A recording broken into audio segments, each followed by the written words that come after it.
Well, hello everyone. Very exciting to have you guys here again. I think I can take off this screen now. So let me just stop sharing my screen. Where do we stop sharing? How do we stop sharing? Oh, maybe I have. Oh, there we go. I stopped sharing. There we go. Hello everyone. Nice to have everyone on board. You guys are welcome to open your cameras. We've decided to have this as quite an informal one today. I used to, if you remember those that used to attend my webinars, we always used to run them as webinars, and it would be me waffling on about some topic. And I've decided this year to have it a bit more informal. So we're running it more as meetings, and we can have some interaction where need be. And I'm going to also try and have more guests to talk about topics that they are great at. So thanks to everyone that has joined us. And as you would have seen from the email, Sunette is going to be our guest speaker today. And Sunette will introduce herself in a bit and tell us more about what she does. As I said, for me, it was really about how do we prepare for the, how can I say, maybe the unforeseen in the new year.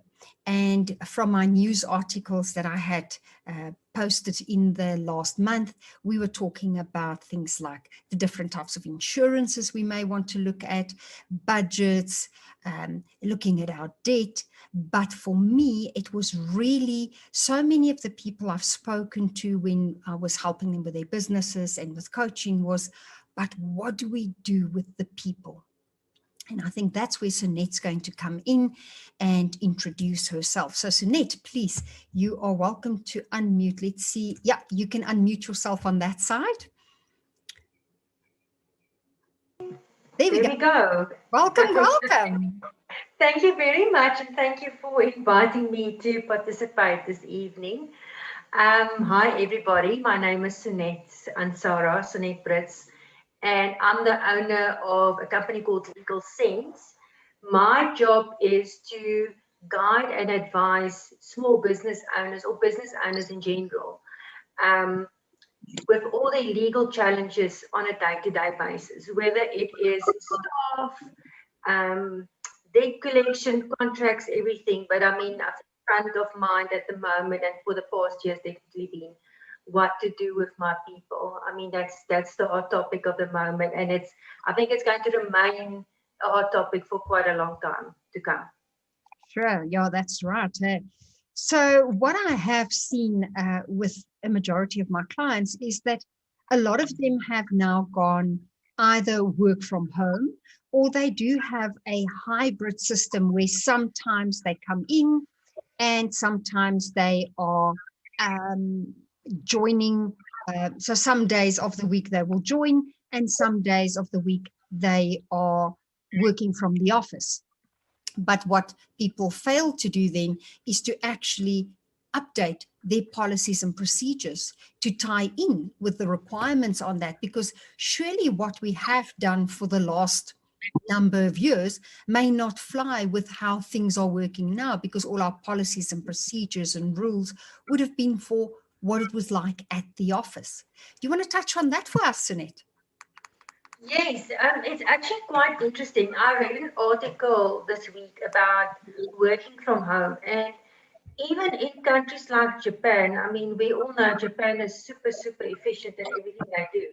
When they were told to go into lockdown, only 22% of their business force or businesses were actually ready for their staff to work from home. And that's Wow. pretty scary. And if that's Japan, I don't even want to know how bad it was here. I mean, nobody really had the time to prepare for this. I don't think anybody really anticipated this thing for quite a while. And nobody really knew how long it was going to last. And I think after a year, we kind of come to the conclusion by now. I think it's going to be a thing that's going to stand the test of time, and that's going to be the new normal for us. We're already seeing it with our clients where loads of them have terminated their leases or as you said, Renata, they went, or they've opted for like a hybrid type situation where they still have an office. Um, Sometimes they use it for meetings and for client meetings and those kind of things, but the majority of the staff are actually working from home. But it is a problem because nobody really knows what to do now, because the rules are the same, but it isn't, you know. And I think the thing that's I think the most prominent for me at the moment is a lot of people are asking, how do I know my staff are actually performing? How do I know they are actually working from home? And that's quite a challenge for every single salary payer. If you have to pay somebody's salary at the end of the month, you want to make sure that they've actually done their job. And how do you feel, what would we do to put in place to make sure that we feel that there is performance? Surely you would pick up when things are not being done. The problem is then you're reactive rather than proactive. That's the main thing. And I think for a lot of employers, one of the first things they need to do is go and assess, first of all, the current business structure, business setup basically that they have, and then decide, look, not all jobs are made equal, and also not all jobs are perfect for working from home. If you, for instance, a receptionist, working from home is not really going to cut it. Or if you're in a factory situation, you know, it's not going to happen for you. So we can talk later about the options that are available for people where there is really not an option to work from home. Yeah. But I think performance management and performance measurements is going to become more and more prominent as we go along. There needs to be open communication about what the expectations are, and what is expected from the employee, but also from the employer. Another thing that I've seen is a lot of employers want their staff to work from home, but they haven't really empowered them to do so. So some people have to work from home, but they don't have data, or they don't have a quiet spot to work in, or, you know, so I think communication is key here in order to get to a workable solution. But it's going to be not a one-size-fits-all type of solution. Every single business needs to go and sit down, assess what they have to do, who needs to do what, and then come up with a game plan. But make it an inclusive game plan amongst the staff. You know, you'll be surprised what nice, you know, suggestions they come up with sometimes. Okay. And tell me, I've also heard some of the people say, well, they want to amend the employment contracts.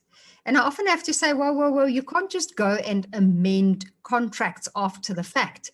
Tell us what we are allowed to do, what we are not allowed to do. Can we even, is there a way that one could add parts to contracts perhaps? Because obviously we all understand that we are now in uncharted territory, and we may need to add parts to our contracts that we may have never thought about. What does that look like? Would it even be part of the contract, or would it be, again, just in your policies and procedures?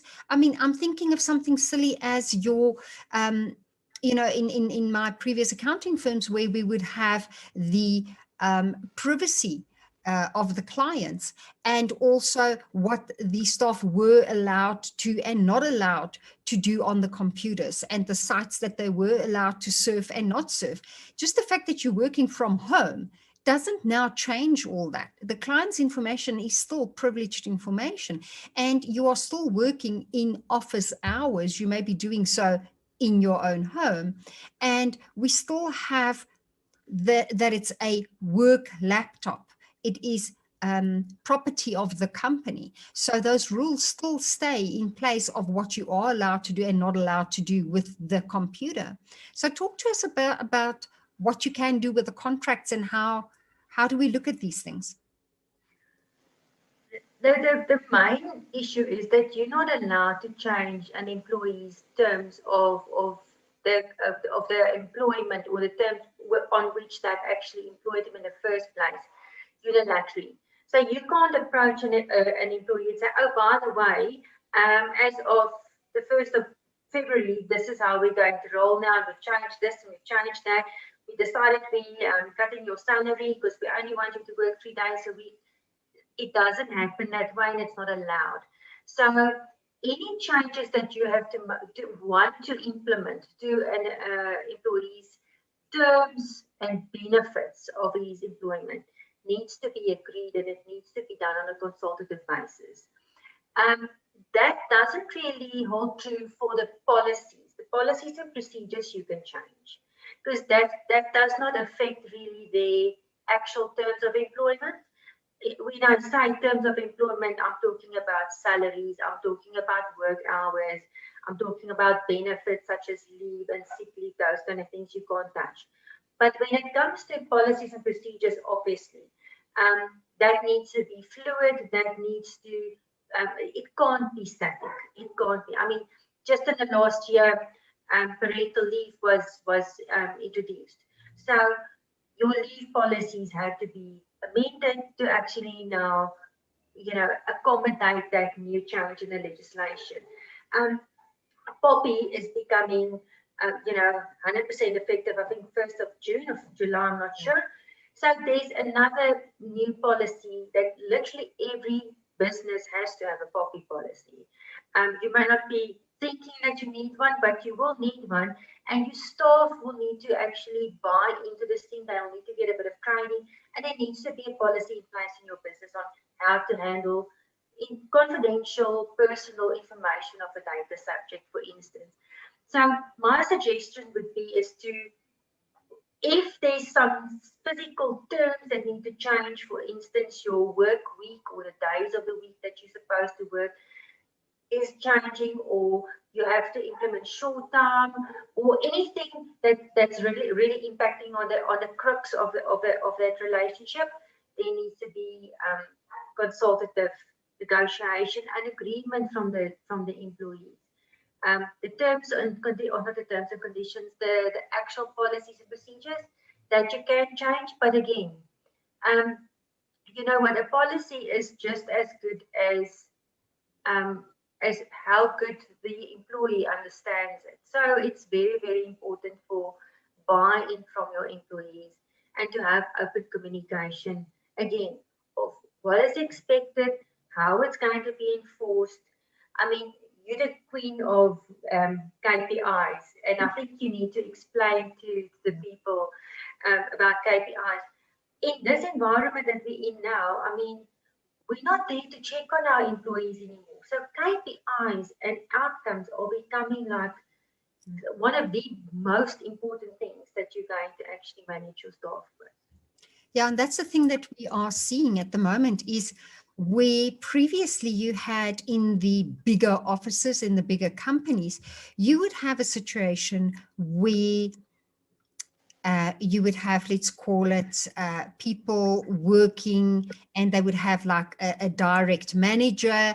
And what often happened, and you often hear people say this, is you land up as the management, landing up doing a lot of the people's work for them, checking everyone's work for them, because you cannot discipline people, or the disciplinary procedures aren't in place properly, or you have to train these people up and you can't fire people, whatever the stories are that people tell you. But what is happening now is, as people are working from home and they don't have someone else to pick up the slack, you are starting to see that if you had previously 6 people doing the same work, all of a sudden 2 are really shining and 4 are falling off the wagon. And the 4 that you used to think, or you may have thought that 2 of those 4 were your real proper star performers. No, they weren't. They were just really good at marketing themselves in the office environment. They were the talkers and the shiners, but they weren't really the doers. And that is now where the chickens are coming home to roost, is where people are finding that they are not capable of doing the job. The problem is now you are stuck with these employees but you've done everything to train them. You thought they were trained, and now you are again stuck. And now there's a different type of disciplinary process there. Because at the end of the day, I think as a business owner, all you want is for the job to be done. And you need to empower your team so that they can maximize their contribution to your business in order to ensure that you get from these people what you're paying them for. And at the end of the day, they are not just a heartbeat. They are not just there to for you to tick the sheet at the end of the day. We all need to work together as a team. And I think that has come out. You will find that businesses that really understood the contribution of their teams, that had a sort of team ethos, that had a let's work at this together, are the companies that are pulling through really well at the moment, where people can speak about how do we make this happen as a team, where people will pick up the slack from one another, where they are checking in with one another, where they are helping one another to also pull through. It is more, I think, where it's not my job types, where you're going to find problems, and you would be able to advise on that more, because I think, especially since last year, majority of your work has really been dealing with either retrenchments or disciplinary actions. And Oh, for sure. maybe you can talk to us a bit about what are the things that are getting the employers in trouble, and what are the things that are getting the employees in trouble? Because I think employers and employees have rights, and if they understand one another's rights, then at least we also on track. Sorry, I just want to mute this. Where do I mute? There we go. Mute. There we go. Yes. Yes, I'm going to start with the disciplinary issues, or the issues that we're picking up. I don't think, I 100% agree with you that where with employers and with businesses, when there's a sense of community and a sense of team spirit, the performance has been much better, because even though those people are working from home, they are still in contact with each other. You will very often see that the people who's slacking and who's not really, doing what they're supposed to, don't like to communicate. They are super quiet, hey? And they like kind of fade into the background. If you don't literally force them to be part of a Zoom meeting or anything, they won't participate. And they do it for a reason, because they know that they haven't done what they were supposed to. And so, like you say, the chickens are coming home to roost. One of the biggest issues that we've dealt with, obviously, is time management. And to me, it's a difficult one, because it's a double-edged sword. And I'm thinking especially parents working from home. And with the schools being closed and children not being able to go back, or homeschooling had to be done, it's so difficult to tell a person your working hours is from 8 o'clock until 5 o'clock, when you have a 2-year-old running around wanting attention, and they don't understand why mommy's at home, why mommy has to work now. So it's very difficult. And I think employers need to have a little bit of empathy and sympathy for that. But then on the other hand, I think as an employee, you must also understand that you get paid in terms of a social contract. And that the social contract is that there's an arrangement and a mutual agreement that you will perform your duties within a specific time frame in exchange for your salary at the end of the month. If you work in an office, your clients that you have to service are also working within a specific time frame. So you can't decide on your own accord as an employee. It suits you better to work from 10 o'clock at night until 5 o'clock in the morning because your children are asleep. Because technically, it makes perfect sense. You'll get everything done, but unfortunately, you won't be available to service your clients as you should. So it's a difficult one, and I think time will tell how we will start managing those processes and those relationships and how we're going. But there will have to be some middle ground between employers and employees in terms of time management. We do see a lot, especially where employers don't have enough technology to monitor their staff. And with that, I'm not mentioning, or I'm not saying they have to spy on them, but some people are fortunate enough they have a automatic clock-in system. So the moment you log into your emails in the morning, you're on, they can see you on. There's a thing called, I think it's called coffee room or something like that, or where you can even see each other working. So it's like physically sitting in an office and you can see, yes, Renata, she's doing her thing, and yes, that one. So it feels like you're in an office environment. But obviously, not everybody's got the money to do something like that.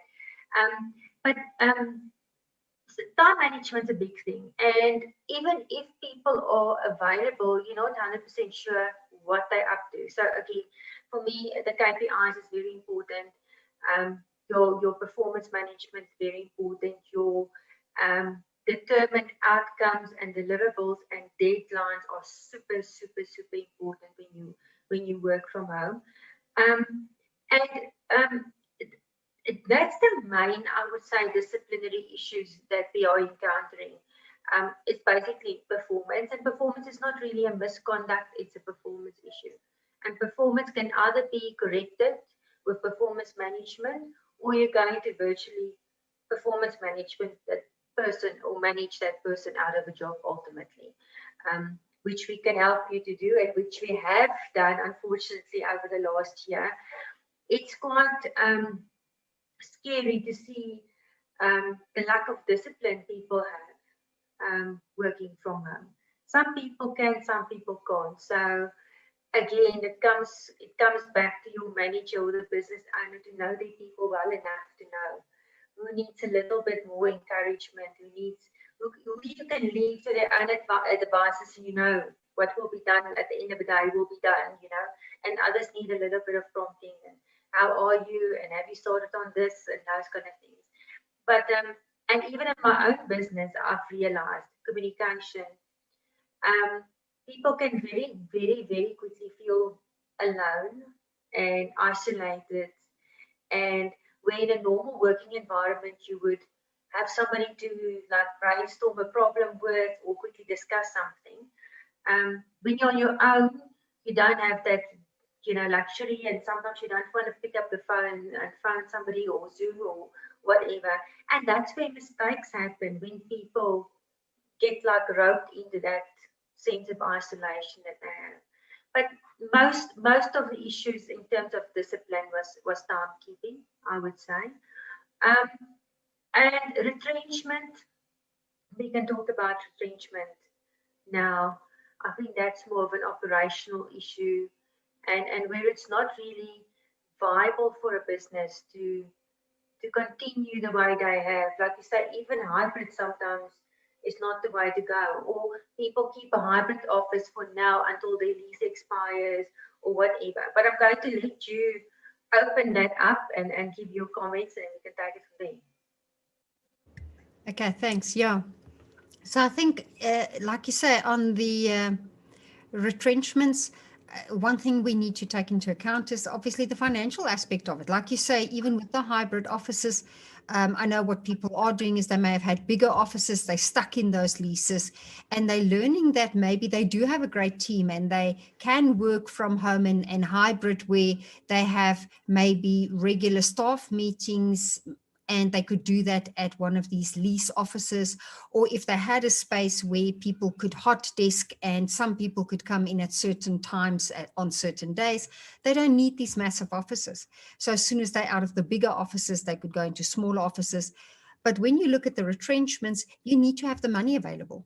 When you and I spoke about it a little bit earlier today, things we forget is that if people still have leave, if they do have, you would have to pay that out, and you would have to be able to pay out the retrenchment packages. So those are kinds of things that you would need to take into account. And then, true, what you said about the time management and the performance and the KPIs as far as the disciplinary is concerned, and taking into account, the thing is, again, we are dealing with warm bodies. We're not dealing with computers. And so when you take the type of personality of people, some people need people. They need that typical water cooler banter. They need to have people around them in order to perform. Where other people want to sit in a dark corner, they want to greet people as they come in, and then they want to be left to their own devices and just work on their own. And when they leave, they want to go, okay, bye. It's been fun. So the thing is, when people, like you said, they start getting isolated. But now, apart from that sense of isolation, you may have a sense where one of the partners have been retrenched. and they have to meet their financial demands. And the children are at home 24/7 because the schools are not open. And you don't know how you're going to meet your financial demands. You've got this continuous uncertainty about what's happening in the economy. You may have a sense of uncertainty of what is the future of the business that you are currently working for. And all this leaves you the whole time in this hole of, well, me as the employee, I don't know what's happening next. I don't know when I'm next. I don't know if next month I'm still going to get my salary. So the person every morning wakes up with that mindset. And they've got the children chewing on their ankles, and they've got the spouse up and down in the house because the partner now no longer has a job, looking for a job, angry maybe because it's been retrenched.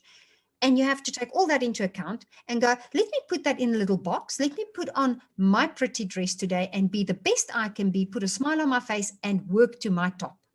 Eventually it will wear you down. So we, like you say, we need to take these things into account. And sometimes, yes, we may not be the counselors and the psychologists, but I do think as the employers, we do have a sense of responsibility where we may have to do check-ins to say, are you coping? How are you coping? And if people are not coping, to rope in coaches or mentors or even groups where people can just have a sense of belonging. I know that the one company I was dealing with, what they are doing is they used to have at their business every Friday, I think it was called Funky Food Friday, and people would order some food, and sometimes it was pizza and sometimes it was donuts, whatever it was, but it was just their fun Friday. And what they've tried to do is they've tried to continue that. They are fortunately working for a company that can afford to have food delivered. So they've continued that on a Friday at a certain time. Everyone Zooms in and they all eat together. And that's just kept the sense going. But even if you can't afford to have food delivered to the team, to say, guys, every Friday from 12 to 1, let's have team lunch together. Yes. And bring what it is that you want to eat.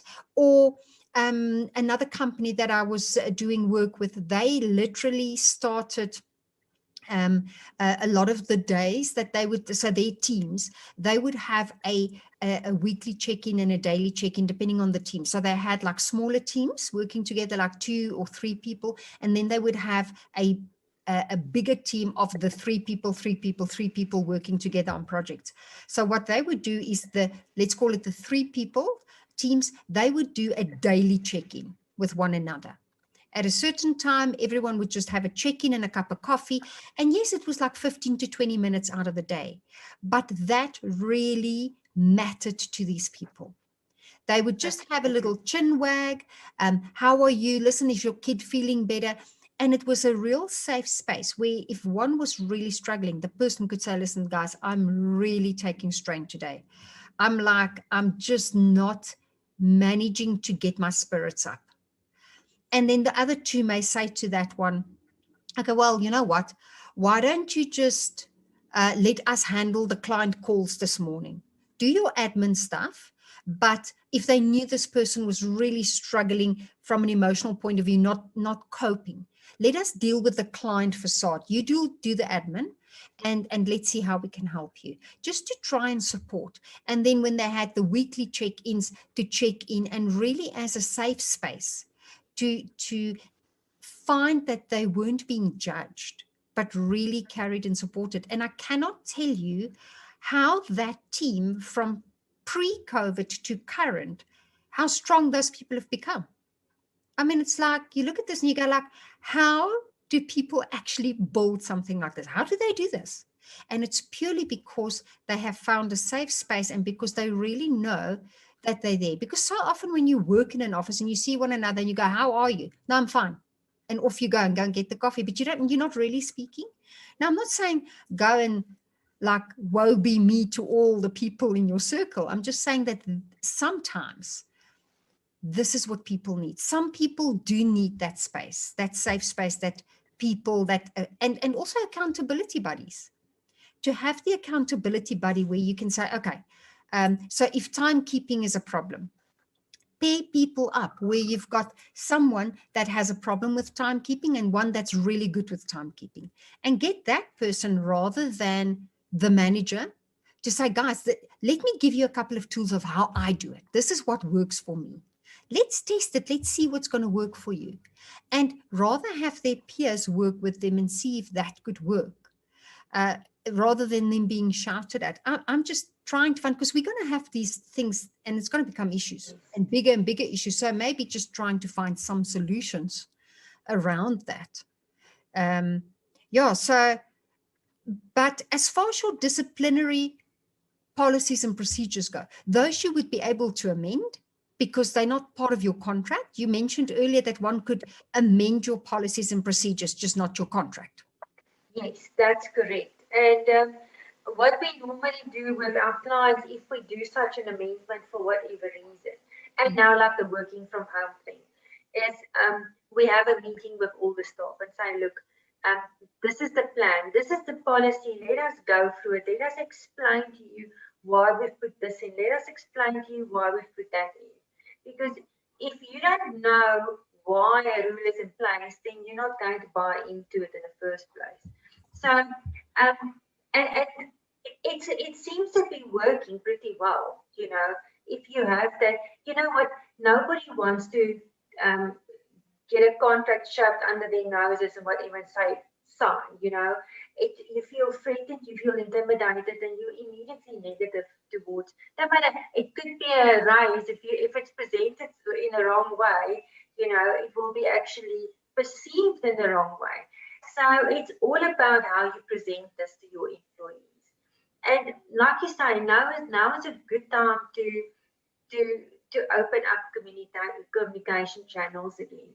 I was also reading this week about working from home, and something that I've never thought about, but you know, it's actually a very real problem, not only here, everywhere in the world, is, for instance, domestic violence. And like you said, you might have a partner at home that's been retrenched or lost their job.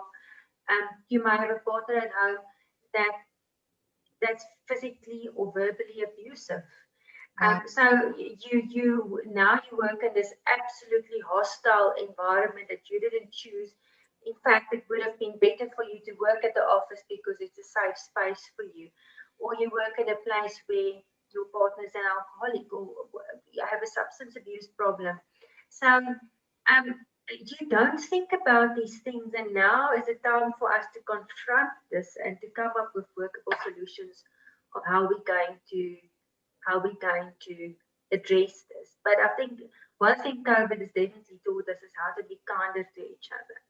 I think we might be further apart, but hopefully we're getting kinder to each other or towards one another. I definitely second that. I have certainly seen that myself firsthand, that people have become a lot more compassionate and kinder in the workplace to one another. Another point that I just want to make, and that's actually not really a disciplinary issue, but I think as employers, we sometimes, just because an employee is working from home, expect them to answer calls after working hours or to quickly do this or do that or whatever. So this thing goes both ways. I'm not particularly fond of clock watchers, but I see it's becoming quite a thing, especially in the bigger corporates where the people are working from home now, where they have these wellness programs and they got coaches in and everything to help the people to cope with working from home. And one of the big things that they are promoting, and I think it's a very good thing, is they say you have to put a full stop at the end of your day and you have to carry on with your personal life. You need to, you know, come to a time in the day where you call it quits for the day and you carry on with the rest. And I think as employers, we sometimes disrespect that. And we think, oh, well, you're working from home, you can just as well do this and that, whatever. And that is an infringement on somebody's time. And as an employee, you must also be cognizant of the fact that you don't have to work 24 hours a day, because that's also something that we've seen where people are suffering from burnout. because they're now sitting at home. I think they feel guilty. They're driven by fear and anxiety, and you're not sure whether you're going to have a job next month. So you're working yourself to an absolute standstill, just because you're at home and there's nobody else to really see what you're doing, and it's like overperforming yourself to your own detriment in a sense. So there's so many psychological permutations to this thing, where you get the employee that will watch Netflix the whole time and just have the laptop next to them and quickly answer an email, to the guy that's completely working themselves into literally a state. So it's going to be interesting to see how these things pan out as we go along. But yeah, it's got to do with personalities, and I like your idea of teaming people up with different strengths and weaknesses to actually become a better cohesive team, and for the one to support the other and to make the other one chill a bit, because that's also a problem. Yeah.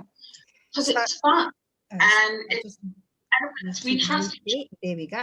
There we go. Somehow people are unmuted when they come in. Okay. So that's, yeah. So I really think that having almost like an accountability buddy, if you find that your team are struggling with delivering on time, so either with time or with performance, maybe looking at teaming them up with accountability buddies, that could perhaps be a way to solve that problem. But then make sure that the non-performer isn't dragging the performer down. You have to also have your KPIs there and measure the performance. I think what is happening, there's two things that I've noticed. I've been saying for the last probably 3 years, you cannot have seat warmers. You cannot manage people for their hours in the office. So in other words, people are not paid a performance fee. Unless they are actually performers on stage, they are not paid a performance fee. They are not there because they clocked in at 8 and they left at 5. They are there to actually get a job done.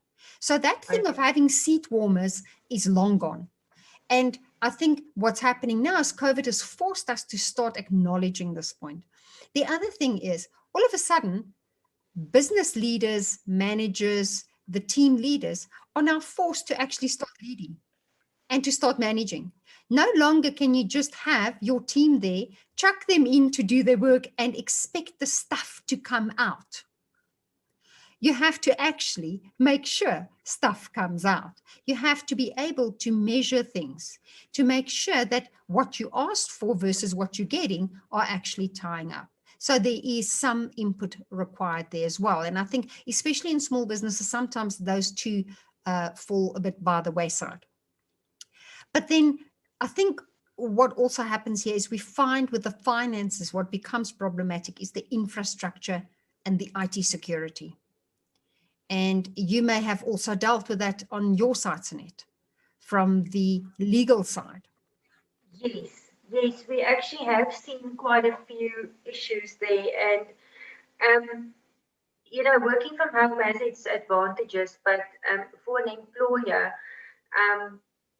you have to make sure that your infrastructure is sound and that your backups are still running. Those kind of things you have to have in place. We actually had it this weekend where they broke into a client's, one of the employees' houses, stole the laptop, and no backups had been done. So it's a problem. And you know what? So from an IT infrastructure, like your phones, how you use your phones. I mean, for instance, I've got my staff phones to phone from home, because I can't expect them to use their cell phones or to actually receive calls from clients on their cell phones. But there needs to be a protocol in terms of what those phones are used for. I don't mind if you make a few personal calls, but I don't want you to call your grandmother in New Zealand every second day because you can, because the work phone is there now. But so there's lots of things to consider when you draft a policy. IT and your communication protocols that you're going to use is super important. Not only your IT infrastructure and your data and your backups and those kind of things, but How's phone calls going to work? Are you still going to have a switchboard? What happens if you don't answer your phone? I put in a call answering sequence. So we have extensions and it rings. I've got a sequence of extensions where it rings first and second and third, how long it rings before it goes to the other one, what needs to happen if my call to you does not go through, are you on the phone, how do I take a message, how do you respond to the client? It seems like small things, but you have to think about these things and how you're going to run it going forward. Poppy, big thing at the moment. What do you do with your client files? You can't just leave it on your desk. You're working in a home environment. Your 2-year-old can come and pick up the file and go and play with the neighbor's child or whatever, and take the file along, you know. And there's banking details and a document with the ID numbers and all sorts of things in that file. Things like that, and it happens on a daily basis. So think about storage. Like I said, think about your communication protocol, your modus of communication, how you're going to do it to your clients. And I agree with you, Renata. You know, what people don't get paid to perform or to be at the office from a certain time to a certain time, they get paid to actually meet certain outcomes in terms of a business and certain deadlines. And to be honest, and that's where the retrenchment part will come in. During this time, you will probably also find that some people are not pulling their weight, and that you might not actually need as many people as you thought initially you needed. Because like you say, some people talk a good game and they can promote themselves like it's nobody's business, but when it comes to the actual performance and the work, nothing gets done. Yep. So this is an ideal opportunity as well to assess the performance of your team and to identify weak points. And if those weak points or weak links in your team don't actually step up to the plate and start performing, you need to think about your operational requirements and perhaps a restructuring of your teams. And that is where you start thinking about retrenchments. Okay. And retrenchments can be anything. It doesn't have to be a physical, financial impact on your business that triggers a retrenchment procedure. Everybody thinks it's got to do with money. Money is one of the things, or if you've all of a sudden lost a couple of clients and your income has dropped drastically, that's obviously a consideration, but that's not the only consideration. Section 189 of the Labour Relations Act speak of operational requirements. So if you reduce your staff complement based on operational requirements, that can be anything from closing your office and all of a sudden you don't need a cleaner anymore, or you don't need a receptionist anymore because there's nobody to actually, you know, welcome the guests in or the visitors in. Those kind of things is also an operational requirement. Another operational requirement would be, like for instance, what's happening now with the restaurant industry, where they're not allowed to sell alcohol, or they're not allowed to operate after 9 o'clock, or they have to close early. So you don't need as many staff as you would have normally done. You know, or an alternative to retrenchment could be short time, where you decide to keep all your staff, but that they work shorter time so that they can all still have a job, but they obviously get paid less and they work less hours. So there are permutations to what you can do with your staff, these operational requirements to restructure your business. And if you ever need help with those kind of things, that's what we do best. We've probably in the last year done about 200 retrenchments, or retrenchments at about 200 clients. So we can do it with our eyes closed. And it depends on the size of your business. Sometimes there are unions involved and you have to negotiate with them, which makes it so much harder. Or if it's a big business, the CCMA needs to get involved. So it's not always just plain sailing. And there's a lot of obviously kickback against retrenchments, because nobody wants to lose their job, especially not now. So it's not something that I would, just recommend people to do. And it costs money, like you say. It costs a lot of money. And I think everybody is a bit cash strapped at the moment. Terms is finished. Such payments have come and gone. All the COVID relief is done and dusted. In fact, I think most people have to start paying back already. So cash is not something that's actually freely available, and that's what you need when you do retrenchment. But also you have to have the time to do it, and it's a considered thing. It's not something that you should just one day wake up and decide you want to retrench your staff. And it has implications. Wide implications in terms of a person is about to lose their job. There's a family. There's those kind of things to think about, and how it will affect the people that stay behind as well. That's it. Like you say, it's not necessarily the first stop. It's part of a restructuring process. And often what you would do is not necessarily jump in with both feet and just retrench. You would first look at what can we restructure, and is it possible to rather go on short time? Is it possible that we can keep everyone, but rather on less time? Because at the end of the day, the reality is there's only that much income. If there's only so much income, we will look at various options. And this is often, as you've said, it's a process of communication with your team.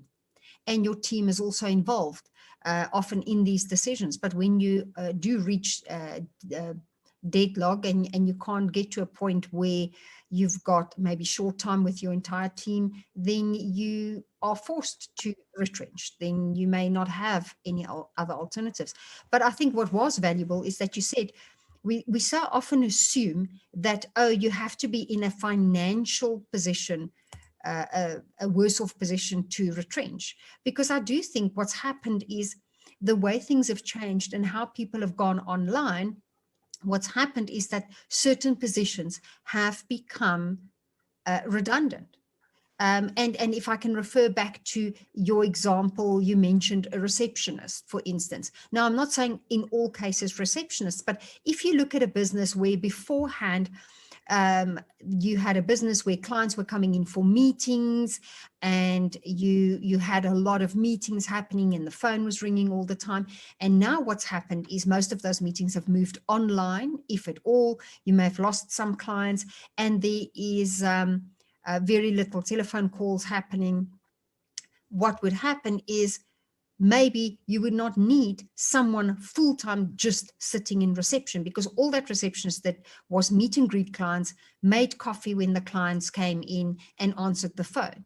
Now, if you have 2 clients a week, whoever is coming, whoever that client is meeting would wait in reception for the client, and you would have the person preparing the coffee, or your cleaner, or someone else in the business could, if it's really a matter of coffee and tea, because now you're carrying the expense of a receptionist at, let's call it 15,000, 20,000 Rand a month for the 8 meetings a month and the 8 cups of coffee a month, when it's no longer really necessary. So yes, it's sad for that person to not have a position, but if you cannot redeploy that person elsewhere in the business, or you can't say, listen, we can actually have you in various other positions in this business, then yeah, we can't have you. We need to retrench you. And I think that's sometimes also very, very difficult. People feel that they don't want to necessarily just retrench people. They want to hold on to them. But 6 months down the line, if you're paying that person 20,000, 180,000 Rand down, where you could have actually used that money in operations to secure the business going forward. So again, like you say, we're not necessarily saying, oh, let's go and retrench. That's the last thing we actually want to do. We want to see how we can redeploy, how we can keep people going, how we can keep the business, because it's not just the people that are out of a job. It's like you say, the people that are left behind. That is also often you're breaking down the team and the morale, and people become scared. And when people become scared, they vote with their feet, and you may not get necessarily what you wanted out of them. So I think at this stage, we can really look at a recap of what we've spoken about tonight. And I think really when we look at our employees, at our team, in our business, for me, the main takeaway has been, certainly we're going to need to look at Poppy. It is here to stay. It's being implemented. And Poppy doesn't just apply to your clients, it applies to your team as well, and their information and the security of their information. So if you have not yet looked at that, you need to look at that. And I know that Sunette has she's also the Poppy. So they can help with that. The very big thing that has come out for me, I think that the number one thing tonight has been open communication with your team. So whatever decisions you want to make in the business, you need to communicate. And I'm not saying, when we say communicate, I'm not saying ask for permission. I'm saying you cannot just willy-nilly go and say, well, I have decided. Things need to be communicated. You also need to communicate the whys and the hows. When people understand the why and the how, you are probably more inclined to get buy-in from the people affected. Infrastructure and the IT security, very, very important when we are dealing with people working hybrid or at home. And I think those things were always very important, even when we were working at the office. The thing is, then it was contained. And we didn't think about it because we had the IT Okie in the office, or we had IT Okie on standby, and we were just running up and down with our laptops, and things magically happened behind the scenes. But now it is more a matter of IT Okie is not popping into the office, or he isn't based in the office anymore, sorting things out. For me, also a very big thing that has come to the fore is that we need to consult with professionals. And here I'm talking about, if we want to talk Poppy, if we want to talk the legal side of things, as far as either restructuring the team or the disciplinary or the retrenchments, and I'm talking from an accounting point of view with the money side, I'm talking about the legal side, but I'm also talking, like in my personal experience, from a business optimization point of view, because sometimes we want to restructure and we think, oh, this person must go, this person, but when we go and really look at the contribution of that individual, getting rid of that particular party may be the wrong party to get rid of. Or sometimes we go and promote into incompetence. We take a real star performer and we say, well, you know what? We now are going to let go of the current manager, Joe Soap, and we are going to promote this star performer because they're going to be cheaper to put them into that position. Problem is, they may not have what it takes to be that manager. It's maybe not even what they wanted. It's not in their wheelhouse. It's not in their contribution to be able to deliver what you want. And you promote into incompetence and you harm your team. So make sure that you consult with professionals when you want to restructure your business in any way, whether it is financial, whether it is legal, whether it is people driven. And then really lastly for me, employees and employers both have rights and responsibilities. And both parties need to understand that, yes, we may feel that we have rights, but we also have responsibilities. And it's funny how the employers are always left with the responsibilities and the employees are always left with the rights. But I think, again, that comes from open communication. When we can communicate what it is that we are expecting and what is it that we want and what are we willing to give in return. And clear, open communication where people actually all understand what is expected of one another. And having some compassion, like you said, Sunette, earlier, we don't know what happens in other people's homes. We're expecting people to work from home, but we have no idea what's happening behind closed doors.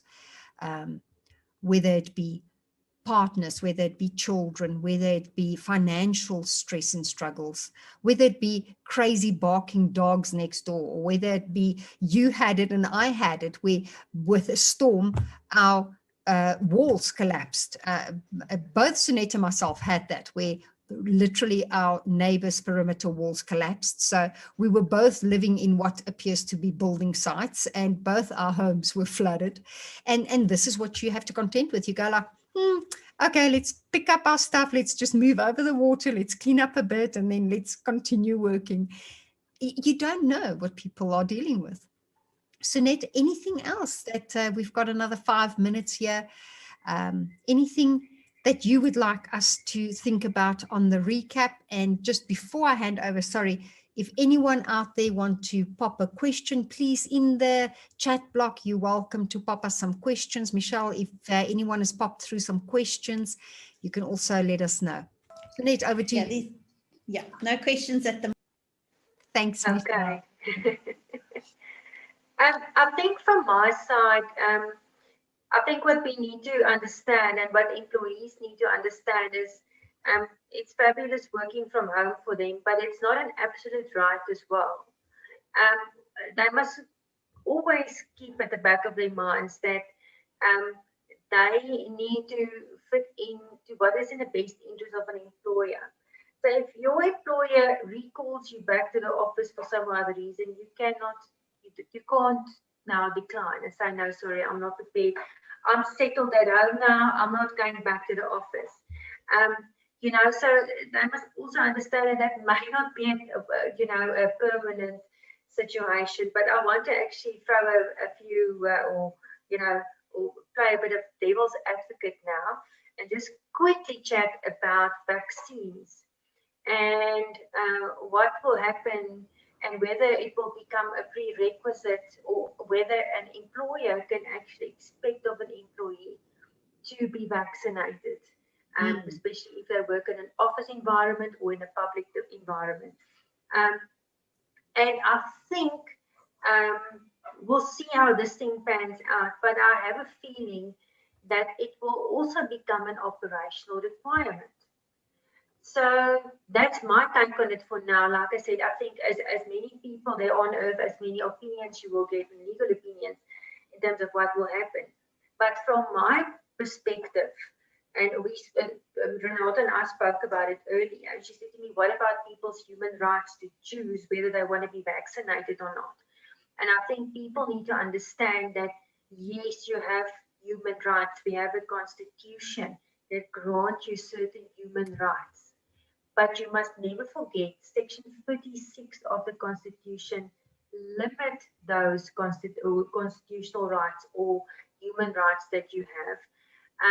If the exercising of that human rights is actually not in public interest. So public interest will always weigh more than your personal interest or rights, unfortunately. And if government issues a regulation, that can also overrule that human right if they feel that it's actually in our best interest. They did exactly that when we had our first lockdown. One of our human rights is the right to movement and the freedom of movement. It was restricted by government. In fact, it still is with our curfew, where we are not free to move as we wish. And it can be done if it's in the best interest of the country and in the best interest of the public. So we must never forget that. And in a working environment, as an employer, you have the obligation to make sure that your working environment is safe for all your employees. And by allowing people into your space that's not vaccinated, if it's freely available, and that individual choose not to do so, you might pose a threat or a risk in terms of occupational health and safety to that environment. And like I said, I have a suspicion that it will, in due course, in the next 2 years, become an operational requirement to be vaccinated. And if you refuse to, it could be possible grounds for retrenchment going forward. But anyway, we'll see how this pans out. It's exciting times. And again, I agree with Renata. all these things require a bit of professional input and input from experts, and that's what we're there for. That's what Renate is there for. That's what she's good at in terms of putting in place KPIs, looking at your business restructuring, look at your business optimization. And I think we dovetail very nicely in terms of me being able to put together the legal framework on the back end that support this process and support these restructuring and whatever initiatives you want to actually implement in your business. So that's what we're there for. And any questions, any queries, any requests for assistance, you can actually lodge through Renate's platform, and we will gladly assist. Great stuff. Thanks, Sunette. Thank you so much. And Michelle, thank you so much for being on the back end there, just keeping a hairy eyeball on us and making sure we stay in time and that we behave and that we answer questions if there are any. Guys, thank you so much. We really appreciate your time that you've taken out to be with us. I see there's some regulars that have attended several of our workshops in the past. And yes, if you guys need some assistance, if you need to ask any questions, Sunette has asked that if there's anything, you can email me directly and I will forward on to Sunette, because that way we've got one port of call and at least we can then make sure that we don't lose track of questions or if you need assistance. So yeah, anything that you need assistance with, thanks, Michelle. I see you've also posted my link tree. And as I always do, tomorrow I will send out my thank you for joining email. And I'll also just post Sunette's details in there as well, just her bio so you know what she does. But guys, thank you so much. We really appreciate it. For you that have not joined our newsletter, that haven't subscribed to the newsletter, you're welcome to do so. That you will also be able to do on that link that's been posted by Michelle. What you will get there is basically just, we send out one newsletter a month and it is just highlighting all the articles I've posted. So I post an article every week. I also do a podcast every week. We do the masterclasses last Wednesday of every month. And then I also do a trust workshop every, I think the second week of every month, something like that.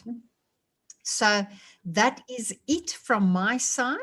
I think I have said all my long stories. Thank you guys for everyone joining. I hope you've learned something new on what we can and cannot do. And that's it. Thanks, Michelle. Thanks, Sunette. Thanks. Thank you, Renate. Have a good one. Bye. Bye. Bye.